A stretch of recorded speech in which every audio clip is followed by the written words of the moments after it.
Hey everyone, welcome to a special Youth Specialties webinar. My name is Jacob Eckeberger. I am the content manager at YS, and leading our webinar today is Joel Stepanek of LifeTeen International. He's going to be guiding us through 5 of the most important things we need to be proactive about in youth ministry. But before we dive into that webinar, I want to give us a couple of digital housekeeping things. Number one, we are just today 3 weeks away, if my math is right, 3 weeks away from our National Youth Workers Convention, NYWC in Cincinnati, Ohio, November 17th through the 20th. If you haven't registered yet, be sure to do that today. You won't want to miss this unique gathering of youth workers from every place around the U.S., a diverse group of backgrounds, denominations, all of that. So it's a really special time. And the second thing I wanted to do is we have some special attendees with us today sitting in our virtual seats in this webinar. So if you are watching the live stream of this, I want to give you an opportunity to get to know these incredible youth workers filling our virtual seats. So we're going to go around the room, virtual room, and give you an opportunity to introduce yourself really quick. So Jillian, why don't you lead us off? Hi, okay, so I'm Jillian Booth, and I am in Charlotte, North Carolina, serving as the Assistant to the Rector for Youth Ministries at St. John's Episcopal Church. And this is Brian. He's the Assistant Youth Minister here.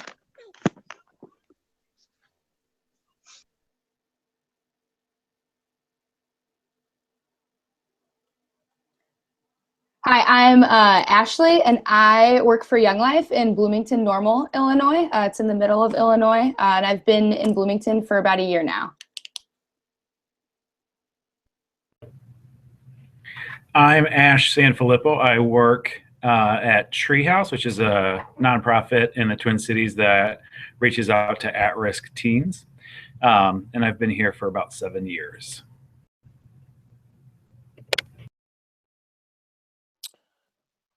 Hey, my name is Jeremy Wong. I am from Dayton, Ohio, and I'm the youth pastor at the Centerville Seventh-day Adventist Church.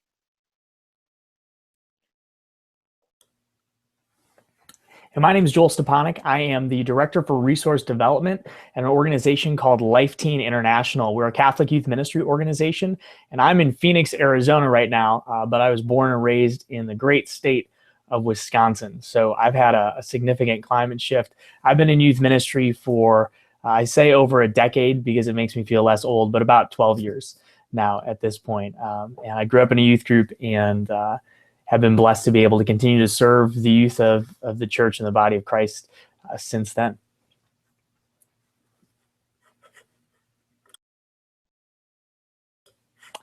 Awesome. Well, Joel, do you want to kick us off into the webinar?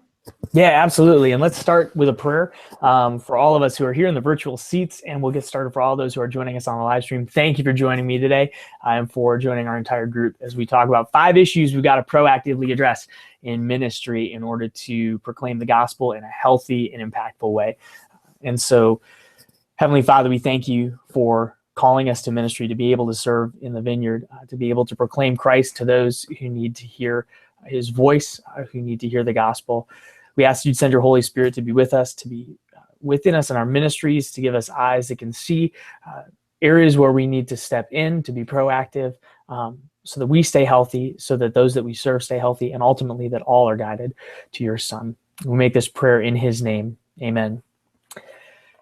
It's so great to be with you, and what I'm going to present are these 5 areas we've got to be proactive about in youth ministry. I think one of the things that can happen as we get into that vineyard, as we start serving the Lord, is we can get so focused on the now and the moment that we're in, or the things we're behind on, or the deadlines, or the forms, or the parents, or that conversation we're having with a teen, that we don't stop and look ahead at where we are going, because there's going to be areas that seek to trip us up in ministry. St. Paul says to the Romans, when I seek to do good, evil is at hand. And we're seeking to do a great good. We're seeking to bring the gospel to teenagers. And right now, this generation is completely under attack. And when we go into this mission field, there's going to be obstacles. So I want us today to look ahead at what some of those obstacles are so we're prepared for them. I have a quote that hangs up in my office. It's from Henry J. Kaiser, and it's, "Problems are only opportunities in work clothes." I work in resource development, and so there's always issues that come up. We print a lot of things. We print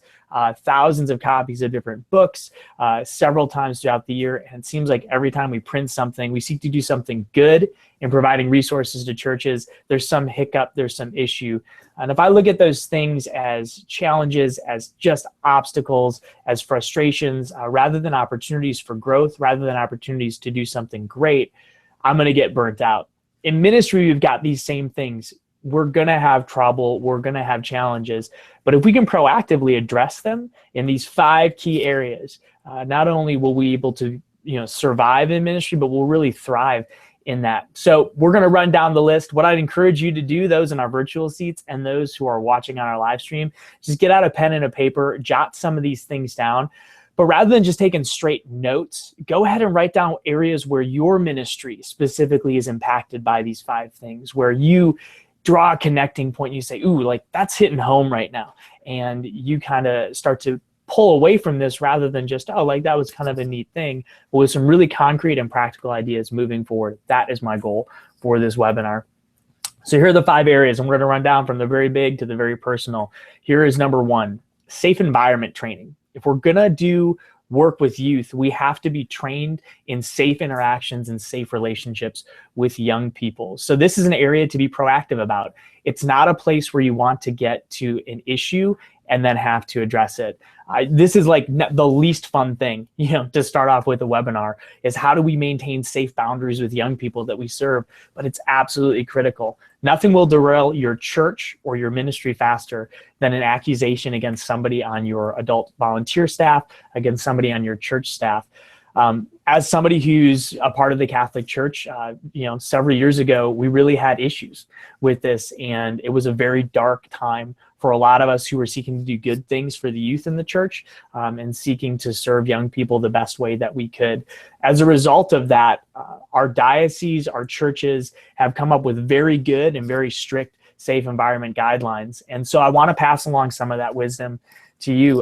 One of the things, because not everybody is completely on board with this, and we see still, problems that happen in schools and problems that happen within churches, because rather than looking at this as something, man, I'm going to be proactive about that. I'm going to take something that is not fun. It's not fun to sit in a room and learn about, different areas where maybe here's how you report abuse and here's how you identify suspected abuse. Those aren't always the most enjoyable conversations to have, because they're sad and they're tragic, but they're necessary. So if we can take that and be proactive about it, your ministry will transform for a couple of different reasons. So here's what I'd throw out to look at your safe environment practices.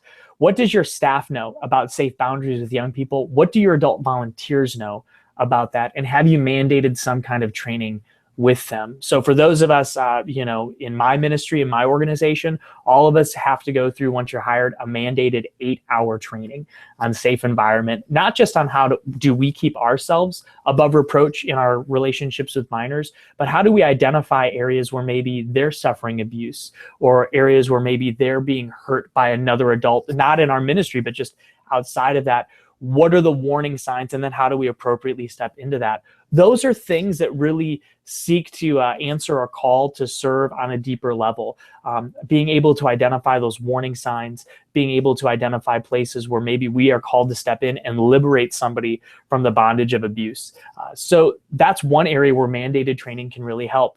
It'll keep your ministry above reproach. So everybody says, I know that when I'm with a young person, I should be talking with that person, maybe with another adult. We shouldn't be in a room with closed doors. It changes even the way that you lay out your youth nights or the way you lay out ministerial practices, and they are best practices. So for me, one of the best practices that I always had in ministry was gender-specific ministry. So if a young lady comes up to me and says, hey, I want to talk with you about something, I don't say, well, hey, like, let's back off. You're a girl and we're not going to do that. I find a way to bring a female into the conversation, and you will be surprised. Young people really appreciate this. So if a young lady says, hey, I need to talk with you, I'd be like, I would love to do that. I would love to grab Colleen, Colleen's my wife, and have her come and talk with us as well. Like, is that okay? And almost 100% of the time, that young person is going to be like, yeah, that's fine. And now you've got two caring adults who are with a young person talking about something. That's a ministry best practice. And then I can step back and allow, maybe my wife to handle that conversation as, a female to female conversation. But there are things that keep us above reproach and keep our ministry safe. When we talk about safe environment, I'll throw out some ideas to just kind of work through in your training of adults. How do you handle situations of abuse? What is the workflow to that? Don't take for granted the fact that your adult volunteers might not have any idea with what to do when a teenager or a young person comes to them and says, I'm being hurt at home, or I've been abused in my past. They disclose a prior situation of abuse. Walk through that workflow with them. How do you kind of figure that out? And then what is your pastoral plan for maintaining those safe boundaries, those safe environments?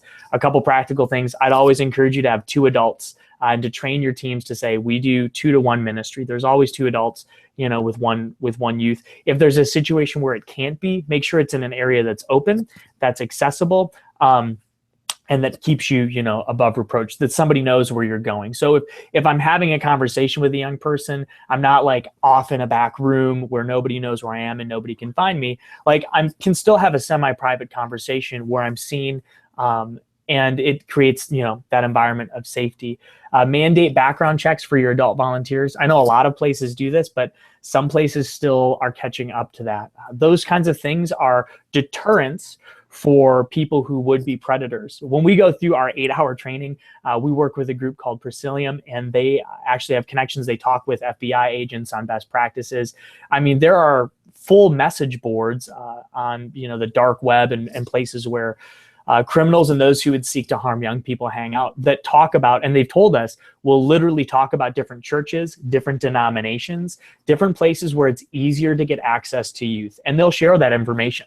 They'll say, I volunteered at this particular church and they didn't do any background check. They didn't vet me at all. They were so desperate for volunteers, I got in immediately. And that information does get shared, and us being aware of it then changes our practices. Mandating background checks, mandating safe environment training, and holding people accountable prevents the wrong people from getting into your ministry. A couple of final things I'd throw out as well is to mandate and just have regulations on how you interact with youth. Things that could be misconstrued as breaking a boundary should be avoided. And I'll explain why that's important in just a second. Here are some things I'd encourage you to have for boundaries. To not give out cell phones for adult volunteers so that there's no direct contact via the phone on an adult volunteer. Some churches, kind of manage this by having a specific church phone that's managed by a couple of people, or a Google account number that tracks calls. By not meeting with a teenager, alone without somebody not, knowing where you're at, to avoid giving large gifts, those kinds of things. That would be kind of odd or strange for the relationship that you share. And to never promise to keep secrets, to never say to a young person, that'll just be between you and me. If we're mandated reporters of abuse, which most of us are, it means that we can't ever promise to hold something in confidence, because it might be a promise we have to break if someone discloses abuse. We can hold things in confidence, but that confidence means that we have to take appropriate information to the right people. Here's why I cite those 4 things. Because if you model those best practices, you're modeling what a healthy adult looks like and a healthy adult to student relationship looks like. So the next time somebody who maybe is an unhealthy adult or has sinister intentions seeks to get in a relationship with that young person, some red flags go off. They think, Jacob was an adult who cared about me, and Jacob never wanted to meet with me, after 8 o'clock at night. And Jacob and I had the specific number that he told me a couple people could look at. So it wasn't private, but we messaged on that. And he never gave me big gifts. He'd buy me coffee once in a while, but he never gave me a new pair of shoes. And those kinds of red flags may prevent a young person from stepping into a situation where they get abused. So those conversations are tough to have, but when we're proactive about them, we do 2 things. We protect our ministry from people who would seek to harm it and even derail the good work that God is trying to do in it. We prevent that sin from entering in. And we also train young people on what it means to be in a healthy relationship with adults and to identify unhealthy relationships. So area number one to be proactive in, safe environment training, background checks. How do we keep our ministries safe, secure places for people to grow in their love of the Lord, rather than places that are an opportunity for hurt and things that could seriously not just derail somebody physically and emotionally, but even spiritually.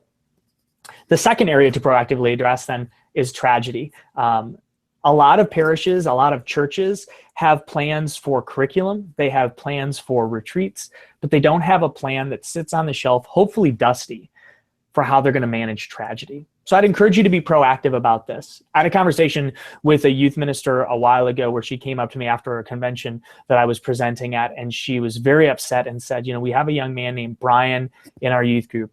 Brian's older brother, John, passed away last year. And when John passed away, he was like the youth group leader. He was a peer leader. He was involved in small groups. Everybody loved John. And his passing really struck just everybody in the group, from the teens to the adults to the pastor. Everybody was hurt. And they were worried about Brian, that Brian would feel like he had to step into his older brother's shoes. But they knew it was important to serve and minister to Brian because Brian needed Jesus, and Brian needed healing, and Brian lost his brother, and Brian was just a couple years younger. And so her concern was, how do we help Brian feel like he's a part of the group without feeling like he has to step into his older brother's shoes or his older brother's role, that he's just welcome? And that's great, and that's noble. The issue was that halfway through the conversation, this youth leader stopped referring to Brian as Brian and started referring to Brian as John. And so her concern was that Brian would be treated as John. But to me, she started calling him by his older brother's name. And so I let her speak. And then at the end of the conversation, I simply asked, you know, midway through this conversation, you started referring to Brian by John's name, which is something you're trying to avoid. And she had no clue. And she started to cry. And I said, did you ever find healing for this? Did you ever go to like a counselor for this? Like, if you were close to John, did you ever manage this grief in your own heart? And she never had. She did what a lot of us would do. She stuffed it down. She ignored it. She pushed herself out to serve the teens who were hurting, the community that was hurting, his family who was hurting. And when all was said and done, she never stepped back to deal with that grief herself. And now it was manifesting in these kind of odd ways. We don't get to pick when tragedy strikes. And if you're in youth ministry, it's not an if, it really is a when. And it sucks. And that's super, it's just one of those really sad things. But we're called to be with teenagers in their high moments. And we're called to go, you know, as Jesus goes to the tomb of Lazarus, and to just weep and to walk with them through those tragedies. But if you don't have a plan, you may not manage it well. So here's how to plan for tragedy and to be proactive about it. Sit down now when you're at a state of equilibrium and calm, and say, let's walk through 5 situations that could come up and how we're going to manage them. Teen suicide, a death of a teen that's not suicide related within our youth group, the death of a teen in a community inside of our youth group, like a world tragedy or a community tragedy, and then some more like adult tragedies. An adult passes away, an adult leaves. What kind of tragedies could you address in that way? But go through like some of those common things and then walk through a checklist. What do we do? What do we do when a teen in the youth group is killed in a car accident? Who do we call first? Get a list of all the other youth pastors and youth ministers in your area and set it up so that you can call them and have them come in. There were a couple of girls who passed away at a high school in my area when I was a younger youth minister. And part of their tragedy plan was they called up any pastoral care worker in the area. So youth pastors from different denominations, different churches, all came in. They called several counselors, and we all went to the school for the announcement of the passing of these two girls who had been struck by a car in the morning and killed in an accident. And then we were present at the school for the entire day. They suspended classes and just allowed youth to walk around in the school, to talk to different pastoral care workers, to talk to different counselors, and to kind of grieve through that and have several healthy adults present to work with them through. Now, that was part of their plan, and it was a good part of their plan. But they didn't wait for the tragedy to happen and then say, what do we do? They had that written out. Who will you call in those moments? Have somebody down. Maybe it's a neighboring youth pastor who could come in and lead a night of prayer, because let's face it, if you were close to that teen who passed away, you're really going to be wrestling with that and might not be in a state of mind to sit down and be like, all right, now I've got to plan out this night of prayer and I've got to implement it. Get somebody else to do that. If there's some sort of community tragedy, what is your response? You know, There was a large fire by my apartment a couple of weeks ago. My family got like evacuated. It was very scary stuff. But what if something like that happens in your area where there's a chemical spill and people are evacuated, where there's a large fire that displaces several families? How do you spring into action to respond to that tragedy? What relief efforts do you do? Again, what people do you call? How do you set up a shelter at your church? Thinking through those things before they happen is proactive and allows you to react in such a way that it's measured, it's deliberate, and it brings healing without a lot of stress for you and for those involved. So the first area to be proactive about, safe environment training. The second area to be proactive about, tragedy. How do we plan for it and how do we manage it? Area number 3, let's get a little bit more personal to our ministries. Negativity. Being proactive about negativity is one of those things that for some of us, we're like, I would love to be proactive about it, except that it's already happening. I've already got a group that is so negative, that's so angry, that's so anti, that every time I look my adult volunteers in the face, I think they might want to punch me. And maybe I'm just channeling my own lived experience of being actually cussed out by my adult volunteers at one point, and having people just quit. But sometimes ministry can bring out the best, but it can also, unfortunately, bring out the worst. Negativity is a cancer that will kill your youth group if it comes from the adults, if it comes from the volunteers. And we have to look at, all right, if that's happening already, how do we prune?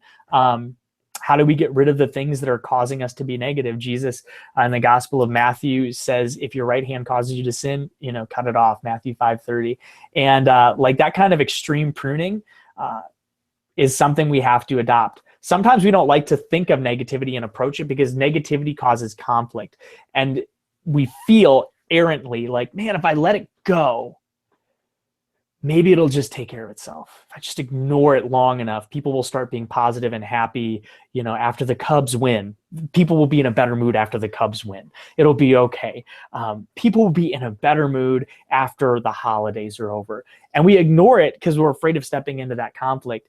But we must step into the conflict because if you let negativity grow, it really is cancerous. Everybody winds up catching it and its symptoms are clear. If you have a youth group that has a lot of pride, whether it's from your youth leaders, like the teens in your group, they're prideful about a position, or they're forming cliques, or your adult leaders are prideful. If you're finding yourself giving directions, hey, small groups need to run this way, and then at the end of the day, you find out that that leader was like, nah, we decided to do something completely different with small groups because I thought it was better.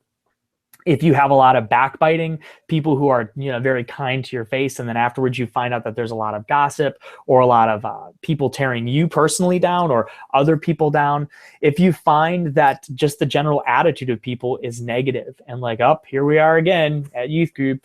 Awesome. We got 10 kids here. This sucks. Like those kinds of things, you have a negative problem on your hands, which you can proactively address by getting rid of it and then setting up things so negativity doesn't seep in to your group. So let's start with pruning. If you've got to clean up, we've got to treat the issue. And that starts with removing negative adult leaders. It's as simple as really kind of a 2 or 3 step program. If you have adults in your group who are negative, who are either the negative kind of Eeyore, the sky is falling, here we are again, trying to tell teenagers about Jesus, but no one's going to listen. They're all atheists. They hate the Lord, going to hell. If you've got people like that, sit down and have a conversation with the negative adults and say, hey, we're here to do something great, and it's going to be hard, but we need to have a positive attitude. Maybe there's another source of negativity in that person's life. Personally, maybe something's going on, and you can step in then and walk with them through that if it's something outside of youth group. And that's a really blessed moment. But have a one-on-one conversation and just address the negativity head on. Hey, I'm finding that you're not listening to the directions that I'm giving for small groups. Why is that? And see kind of what they say. Maybe they've got some insight for you haven't thought of. Maybe they just need to understand that you have an authority to delegate responsibilities and things need to be done in a certain way so that the youth group runs the way that it's supposed to. But have that initial conversation to bring the problem to the forefront. If things continue, have a second conversation and just say, I don't understand why we're wrestling with this still. What do we do to resolve this? And sometimes they say nothing, like, I don't enjoy being here, and I don't know why I'm doing it. And then you let people go. Don't be afraid to let a negative adult leader go, because you'll find that something happens when you prune that negativity out, that healthy people can come back in.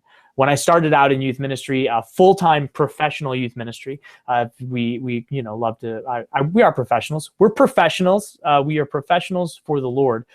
When I started out, 21 years old, I had a team of older adults who just didn't want to listen to a 21-year-old. And so for some of them, we were able to find common ground. They taught me things that I didn't know. I had the humility to ask for help. And for some of them, they weren't going to follow. And I had to let them go.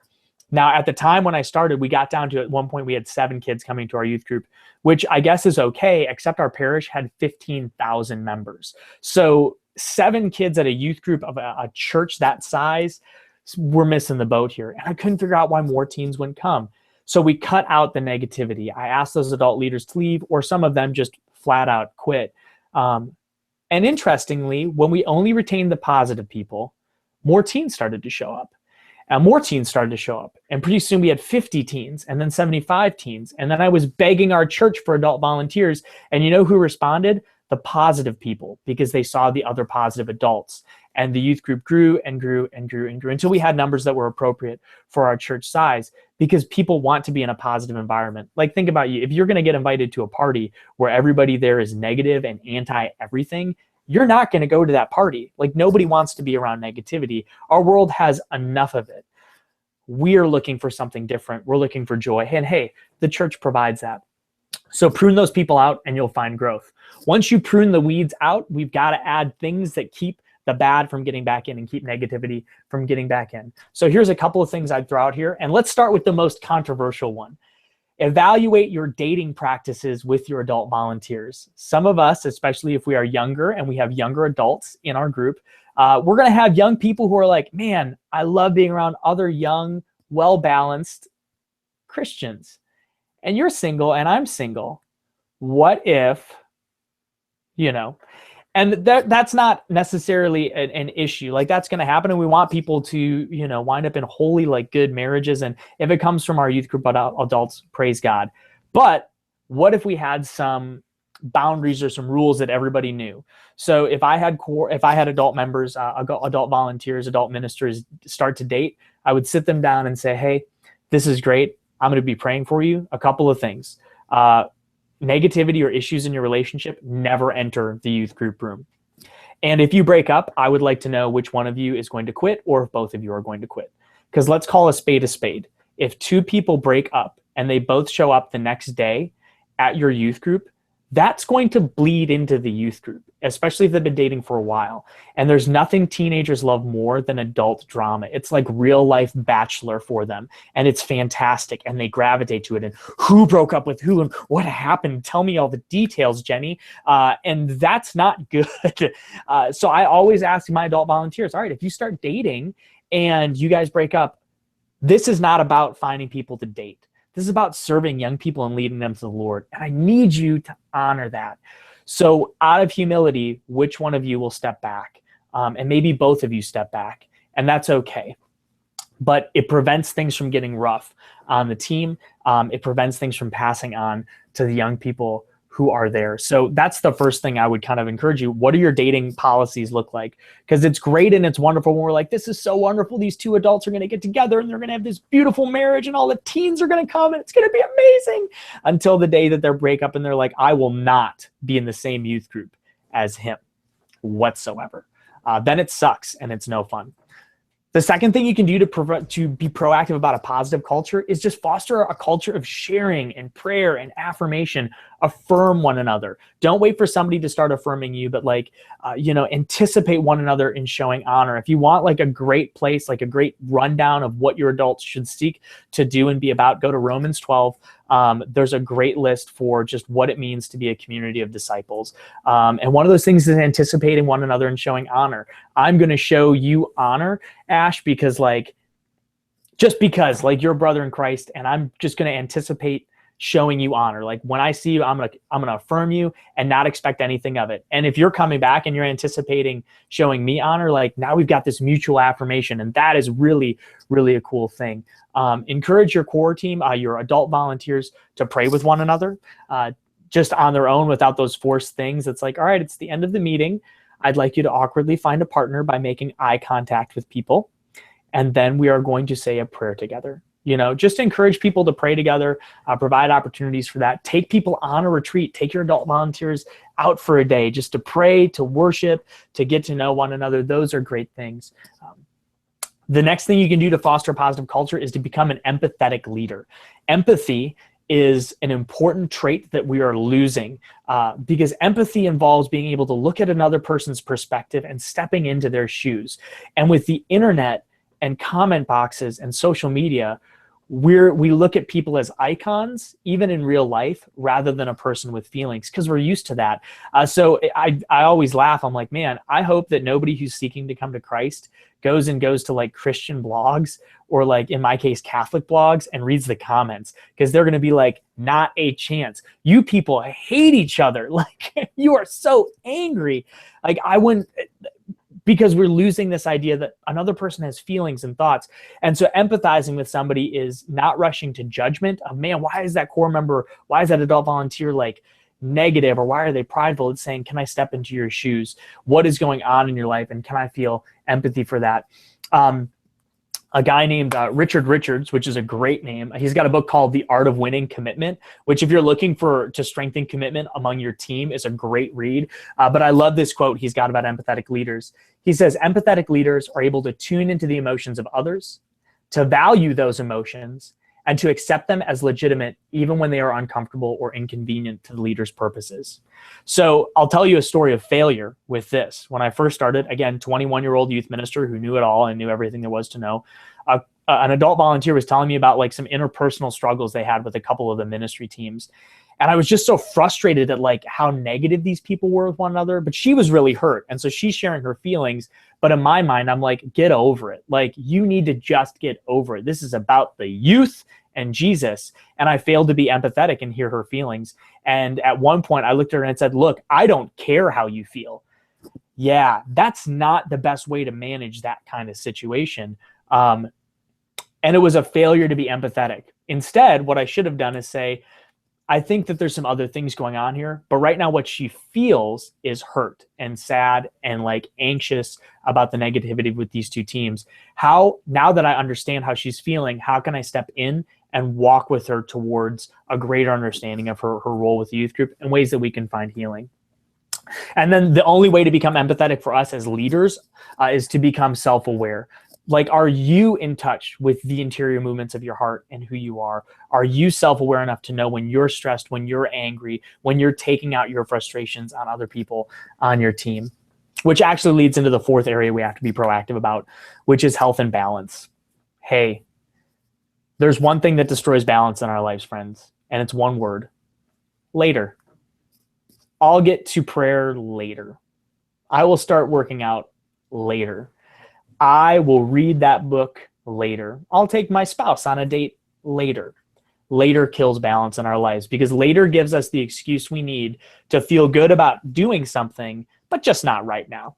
So ask yourself, are there any later areas in ministry? I'll give you a couple things. When we destroy balance, it's a slow process. It happens without us even realizing it. And here's the areas where balance gets out of whack and kills us as youth leaders. Because if you are not balanced, you are going to burn out. And when we burn out, you can't serve the Lord's mission if you are not balanced and healthy. So let's start just with the very first one, physical health. Youth ministers, we are not always known for, our healthy eating habits or our, healthy workout habits. Some of us are, and that's great. But ask yourself, how am I doing with physical health? Am I treating my body as a temple of the Holy Spirit by putting in things that help it function well? This isn't just about, respecting the body God has given us. It's about empowering us for great ministry. A slice of Domino's pizza, a ministry staple, one slice is about 300 calories, depending on what kind of pizza you're getting.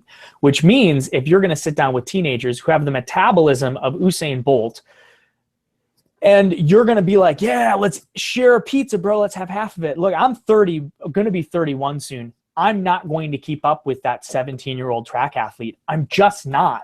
I'd love to go slice for slice with you, bro, but I can't. And now what's going to happen is I'm going to feel sluggish. I'm going to feel tired. I'm not going to make it through that lock-in. I'm not going to be the best version of myself. I'm not going to have everything I need, my faculties at hand, for the Holy Spirit to work through me in the best way that it can. And so being healthy allows us then to be the best we can be, to have the energy to serve in ministry. So it's about making the right choices with our physical health, being active, getting out, take a walk from your desk, ask what you're eating during the day, make it a joke with the teens you serve. You go out to get pizza and you bust out your kale smoothie, make light of the fact that you have a disgusting, blasphemous rendition of what should be a milkshake, but is actually filled with some leafy lettuce type vegetable. But hey, it's healthy and it's a superfood, and your youth will appreciate that authenticity. I'd encourage you just to look at your physical habits and say, what can I do to brush these up, to be healthy now, to eat healthy now, to get active and exercise now. The second area that we need to maintain our health and balance is our mental and emotional health. I shared that story of that youth minister who didn't balance her emotional health well after that tragedy. Are we giving ourselves time to mentally and to emotionally be stable, to find balance in our lives? That when we're sad, we let ourselves be sad. When we're happy, we allow ourselves to experience joy. I'm not great with that. I like to keep a real even keel. I don't like to be too high and I don't like to be too low. But that's actually not very balanced. To never allow myself to feel healthy or to rejoice in the good things, and to never allow myself to feel like really sad and to grieve the sad things, that actually throws me out of balance, because I was meant to experience those ranges of emotions. It's about being balanced in it, allowing myself to both be happy and to be sad, to be joyful and to be sorrowful, rather than saying, oh, the baseline is apathy. The baseline's not apathy. Again, what do you do to be proactive about your emotional, your mental health? If you're pushing yourself 7 days in ministry, that's not mentally or emotionally healthy. Take days off, take mental breaks, do things that refresh you and that allow you to be happy or to be fulfilled or to be satisfied, that don't necessarily relate to ministry. Along those same lines, relational health becomes critical. Make a relational commitment. Invest in the relationships of others. Those outside of your church too. Like, sometimes it gets easy to get caught up in our church world with our adult volunteers. Find relationships with people who are maybe in your church community, but who are going to hold you accountable when you start to talk about the lock-in, to be like, I don't want to talk about the lock-in with you. I would like to sit and watch this football game and enjoy this pizza or this kale milkshake and, just relax with you and not talk about ministry. We need a break from those things.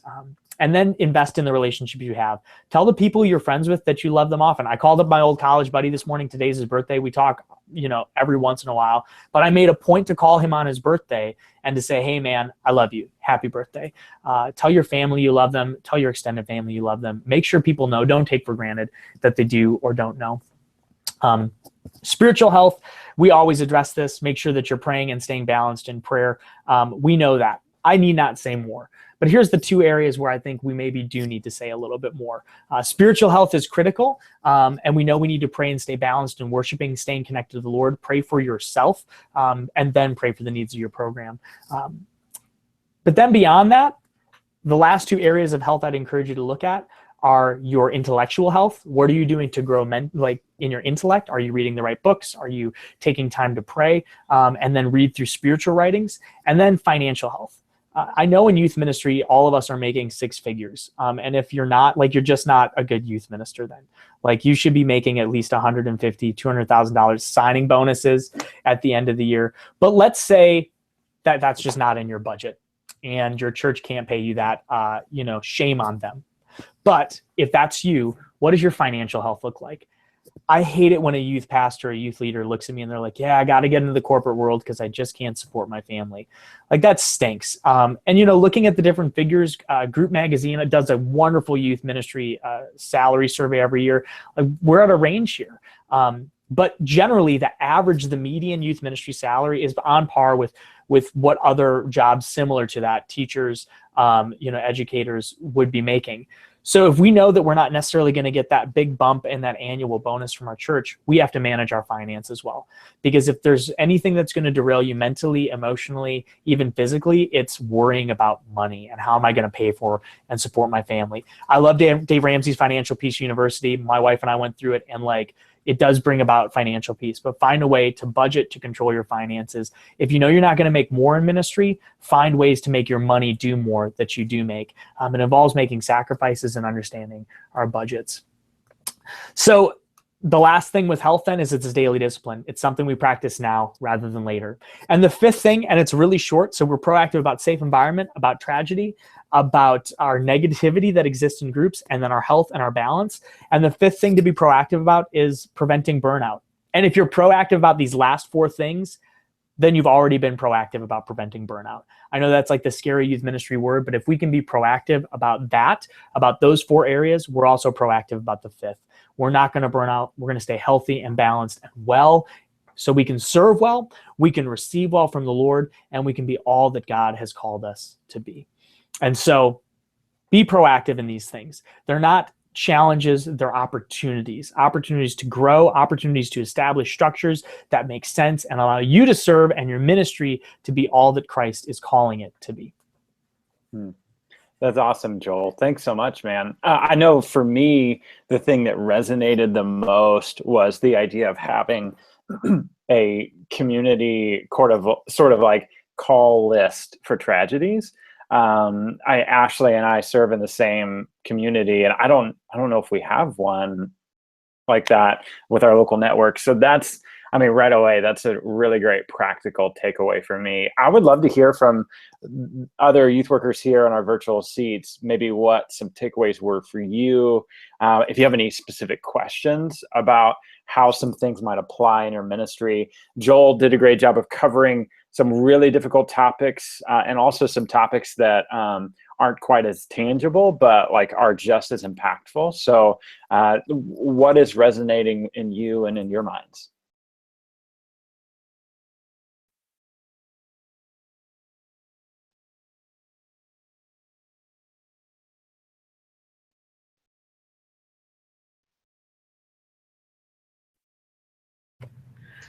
I can share that the point that he made about physical health being really important. So about 2.5 years ago now, I started working out at the Y. I was having like blood pressure issues and things, and so it was sort of like out of like force almost, but it has really changed my life, and it's become a part of my ministry. Like my adult volunteers, my youth sort of know that like Monday nights, and you know what, we actually even turned it into like a Bible study. They would meet me there, we would do it together, and then have like a prayer and Bible study afterwards. But then it kind of became like, okay, now it's not even my time anymore. So I've kind of gone back to like making Monday nights is like my time, and everybody around me knows that. We coordinate my family life around it, my ministry life around it. And then on my day off on Friday morning, that's also another time that's kind of mine explicitly. So finding that health balance, like I not only did like the blood pressure issues go away, but then it forces you into like being in that community. Like I go to a YMCA, which is obviously a Christian organization. That's a gym. There's ones that aren't, clearly, but I like being in that place because like our cool downs and group classes are to Christian music. And so it's sort of like my time not to have to lead and be in charge. So not only am I getting like the physical benefit, but also sort of a spiritual benefit.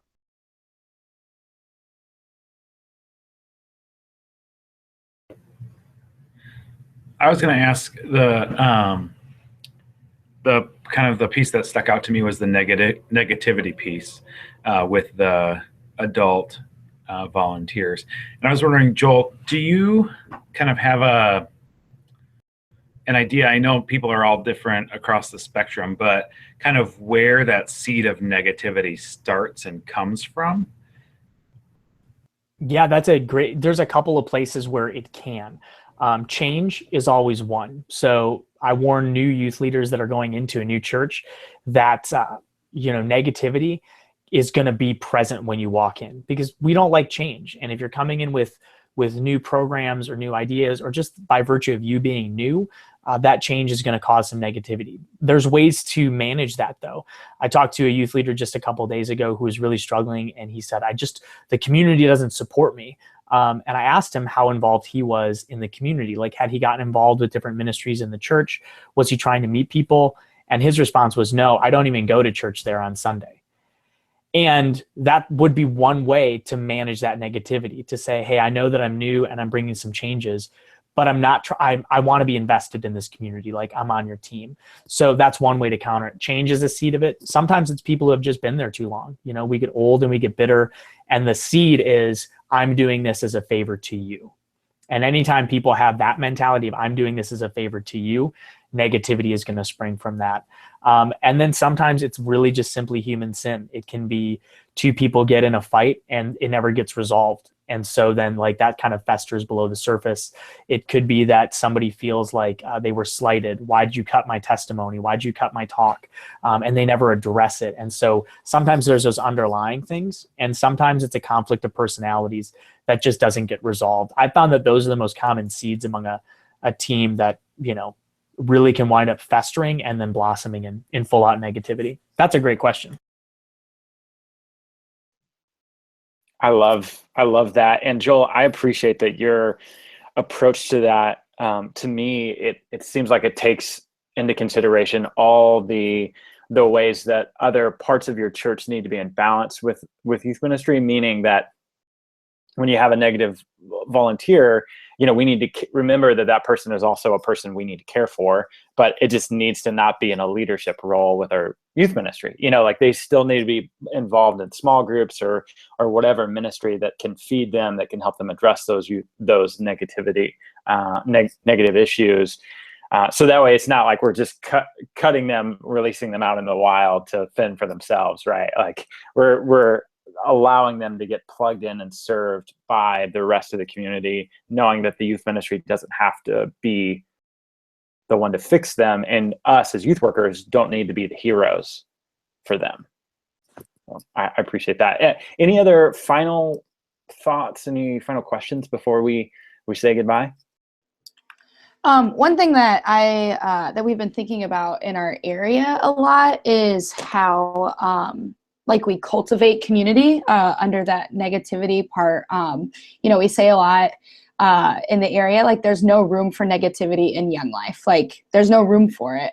So how do we create a community where you keep that from, not that it's not going to come in, but how do you keep it from coming into the center? So we've been talking a lot about how we are professional creators of community. So, you know, on every level, like, we have adult committee, you know, how does it work for them? What does that look like? You know, with our volunteer leaders, we do leader retreats, you know, hangout nights with kids. You know, how do you cultivate community within that? And I was just wondering, are there, like, ways that y'all have seen, like, yeah, this is how we cultivate community with adults. This is how we cultivate community with college students. This is what this looks like. I think that's a part of our job title, is that we are professional creators of community. So what does that look like? Yeah, that's a good question. I would actually start with saying, if you're talking about community with adult leaders, I would challenge you to revise your statement only slightly about, like, you know, there's no room for negativity in Young Life. I like that. But then to add the caveat, but there is room for conflict, like healthy conflict. Because I think one of the, you know, to go back to Ash's questions, a seed of negativity can be, I feel like I have no voice. I feel like I can't, you know, address these things to Ashley's face and say, Ashley, like, I don't think the way we're running these small groups is very good. And then Ashley's going to step back and be like, okay, well, like, let's talk about that. I'm not offended by that. I want to do the best thing. That kind of conflict is healthy. And I think that that's good. So to make sure that people know, like, healthy conflict, that face-to-face interaction is supported and welcome, because that will also weed out negativity. I think that as far as forming community among youth, really it's finding connecting points with adults and with other like-minded people. I know that Young Life does a great job with that. But in weeding out negativity, it's just allowing that idea in any age group. Like, all right, if you are feeling negative, do I feel comfortable addressing why I'm feeling negative to somebody? And can we have those open boundaries and open open lines of communication. Ultimately, community comes down to communication. How well do I feel like I can communicate with one another? Do I feel like I have a voice within the small group, a voice in the adult community? Do I feel like I have a place where I can be heard and also speak? And I think so. I would say, for you in your unique situations, how are we fostering lines of communication where people can speak and then also receive? If that kind of helps. That's great. Any other final thoughts or questions? Yeah, I had a question. My question was, how do you balance the the day-to-day tasks and being able to take away time to plan, to look ahead, to plan for the year, to plan for these 5 things. Because I find for myself a lot of times, I want to intentionally do this, but then the daily tasks start coming in. Parents give me a call, a student is sick, a student wants to talk, and then, before I know it, 2-3 hours go by, and then, I got to get some other stuff finished. So how do you intentionally carve out time to be able to say, okay, this time is intentional, going to be intentionally used for planning these things that we talked about, or planning for the future, and not to get so involved in the day-to-day tasks, the mundane tasks of youth ministry. Totally. A while ago, there was a presentation by Craig Groeschel where he talked about his sermon writing and how he went about that. And he's like, I block off 4 hours. He's like 2 hours on like a Tuesday and 2 hours on, I think it was like a Wednesday or a Thursday. We're like, that's all. He's like, that's all I do. And I limit myself to that time. I can only do sermon writing during that time. And at the end of that 4 hours, the sermon's done. But he shuts everything down. He doesn't answer phone calls. He doesn't answer emails. And so I would encourage that as a work practice, to get a calendar program like iCal on Max works great. I like a program called Fantastical too. It pulls in a lot of different calendars. Not only does it keep you organized, but I'll go through at the beginning of my week and I'll block out times. And I'll say during from 9:30 until 10:30, I'm going to work on this resource or this project, which means I'm not answering phone calls. I'm not answering emails. I don't even have my email up and running so the notifications can distract me. I put my phone on Do Not Disturb and I shut my door. And that hour is all I get. And I think committing to that hour, then you work more diligently and more focused. So I would say it's the same thing, to look at your week-to-week thing or to look at your monthly calendar and to say on Monday, October 31st, from 9:30 until 12, I am going to focus intentionally on these 5 areas. That's all I'm going to do. I'm shutting down the email. I'm turning off the phone. I'm letting, the parish, the church secretary or church staff know I'm unavailable. And that's all I'm doing. And at the end of that 2.5 hours, my time's up. And so you work intentionally, but it really comes down to just I like those calendar programs because I can block out my workday. And then I know if I don't get through my email by 3:30 and I had an hour to do it, I'm done with my email for today. And that's okay. The mundane things that can distract us, they make us feel very busy. But as you said, they don't get us sometimes anywhere. The phone calls can wait. The emails can wait. But having those things blocked out, I found is really helpful. But being intentional and respecting those blocks will allow you to be more focused and get more done. Love that. All right. Well, thank you all so much for joining us today for this Youth Specialties webinar with Joel of LifeTeen International. We're going to post a recap of this webinar in our blog, and we'll update our blog here in the next few hours with the link so that you've got it. Thank you to all of our virtual seat attendees who joined us and shared some of their thoughts, and for all of you watching the live stream. We love and appreciate you and what you do in ministry, and the fact that we have so many different denominations represented just in this call alone in these virtual seats. I think is a great representation of how we can come together in this common ground of helping teens find and follow Jesus. So thanks for joining us. We will see you very soon in another webinar or at NYWC, National Youth Workers Convention, November 17th through the 20th. See you there. Bye.